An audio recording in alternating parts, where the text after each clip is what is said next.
Ananias et Saphiras ont une incidence directe de cette vérité même du point de vue de la responsabilité, celle où il n'y a pas une mise en conformité avec la vérité des personnes divines, Père, Fils et Saint-Esprit.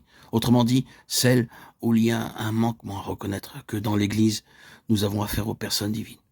Ils ont menti au Saint-Esprit, ils ont violé la vérité de la manifestation de Dieu en Christ, et ils se sont heurtés à Dieu lui-même. Il en résulta qu'ils tombèrent sous le jugement. Dieu était là, exprimé en termes de Fils, et rendu présent par la puissance du Saint-Esprit. Et c'était la mort et le jugement pour tous ceux qui n'étaient pas en phase avec cela. Le problème est qu'ici, il ne s'agit pas d'une doctrine, d'une connaissance.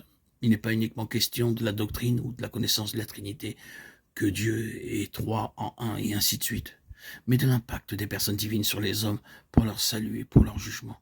Leur salut s'ils s'ajustent, leur jugement s'ils se rébellent.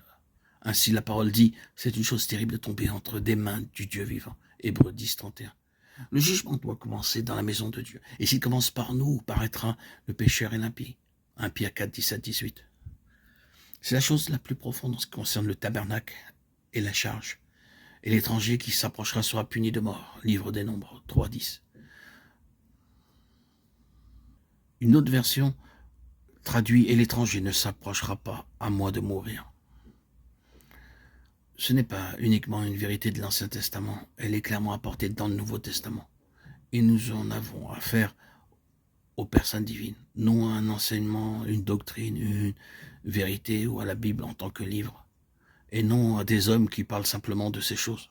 Nous avons ici affaire à des personnes vivantes, des personnes divines. C'est une chose glorieuse lorsque nous sommes en accord avec elles, mais terrible lorsque nous ne le sommes pas. Les fils de Kéhat sont appelés à cette terrible et cependant glorieuse responsabilité du maintien du témoignage des personnes divines au milieu du peuple de l'Éternel. Nombre chapitre 3 et 4. C'est ce que l'Église devrait être. Oh, comme l'Église qui est ainsi appelée de nos jours est différente de cela. Mais je crois que même maintenant, 1 Corinthiens 11, 30 opère. C'est pour cela que plusieurs sont faibles et malades parmi vous, et qu'un assez grand nombre dorment, ne discernant pas le corps. Le Saint-Esprit est toujours présent, comme l'impact de Dieu en Christ. Il est possible que vous ne saisissiez pas la signification de ces choses, mais là est la vérité, et c'est la vérité qui est à l'œuvre.